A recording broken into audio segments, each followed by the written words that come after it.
जय हिंद। आज हम लोग पढ़ने वाले हैं क्लास 10th का मैथमेटिक्स है, गणित है, एक्सरसाइज 7.2। क्वेश्चन नंबर 4 तक बहुत बढ़िया से सीख चुके हैं। आज हम लोग क्वेश्चन नंबर 5 पढ़ेंगे। अब हम लोग लेट नहीं करते हैं, नहीं तो वीडियो क्या होता है ज़्यादा लंबा आप देखिएगा तो ज़्यादा बोरिंग जैसा फील होने लगेगा, लेकिन पढ़ने वाले बच्चे को बोरिंग फील कभी नहीं होता है। ध्यानपूर्वक अपना वो देखते ही रहेंगे। तो चलिए क्वेश्चन समझते हैं, कहता क्या है। क्वेश्चन कह रहा है वह अनुपात ज्ञात कीजिए। क्या कह रहा है? अनुपात ज्ञात करने। अनुपात का मतलब m1 और m2 ज्ञात करना है, जिसमें बिंदुओं a1 - 5 तथा b - 4 5 को मिलाने वाला रेखाखंड x अक्ष के द्वारा विभाजित होता है। मतलब यहाँ पर x अक्ष के द्वारा विभाजित होता है। इस विभाजन बिंदु के निर्देशांक भी ज्ञात कीजिए। क्वेश्चन समझिए, एक निर्देशांक a दिया, एक निर्देशांक b दिया, उसके बाद x अक्ष से विभाजित करता है, मतलब इसको काट देता है। एक है ना, विभाजित करना मतलब काट देना।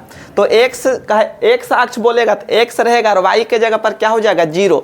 तो यहाँ x हो गया। कहता है x अक्ष से विभाजित होता है और x का निर्देशांक भी बताइए कितना होगा।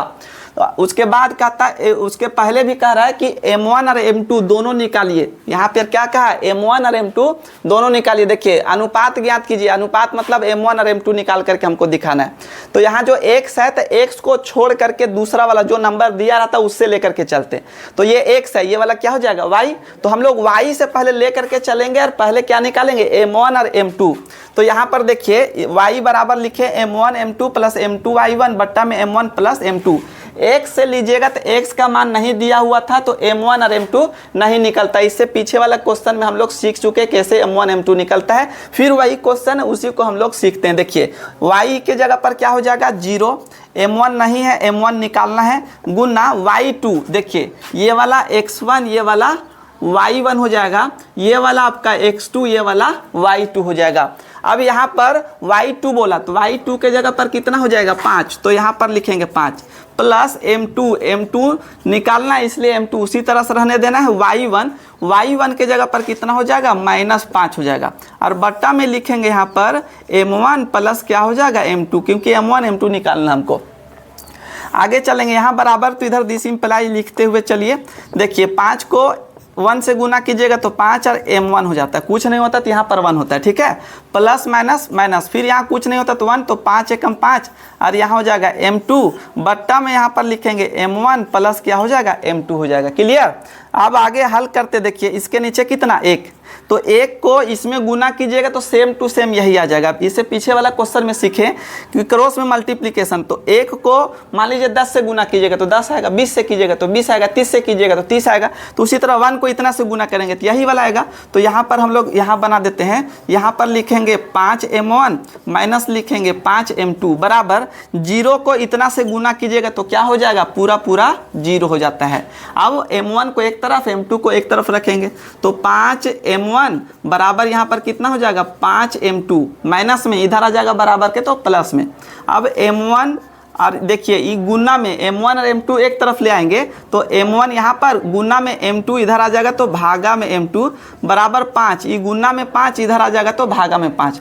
काट दीजिएगा तो 1 आ जाएगा, 5 एकम 5 एकम। तो यहाँ पर लिखेंगे m1 अनुपात लिखेंगे m2 बराबर 1 अनुपात कितना हो जाएगा? 1। तो एक आंसर आपका ये हो गया। क्या हो गया? अनुपात ज्ञात कर लिए हम लोग। समझ में आ रहा कि नहीं? अब कहता है x अक्ष से विभाजित हुआ तो x का मान बताइए कितना होगा। तो यहाँ पर x निकालना है तो m1 के जगह पर 1 यहाँ से निकाले, है ना। और x2 तो x2 के जगह पर कितना? -4 है तो -4, प्लस है तो प्लस। m2 के जगह पर भी कितना हो जाएगा? 1 हो जाएगा। देखिए इधर वाला m1 और इधर वाला m2 हो जाएगा। उसके बाद गुना, तो m2 का मान 1 हो गया, गुना x1 के जगह पर 1 और बट्टा में 1 + 1। क्यों होगा? m1 m2 का मान यहाँ पर निकाल लिए हैं। 4 को 1 से गुना कीजिएगा तो 4 माइनस प्लस हो जाएगा माइनस और प्लस 1 एकम कितना हो जाएगा? 1 और बट्टा में यहाँ पर कितना हो जाएगा? 2 हो जाएगा। अब देखिए एक माइनस में और एक क्या चीज में? प्लस में। तो प्लस माइनस में घटाव का काम होता है। तो 4 में 1 चल जाएगा तो 3 बड़ा के सामने माइनस तो इसके सामने माइनस और बट्टा में कितना हो जाएगा? यहाँ पर 2 हो जाएगा।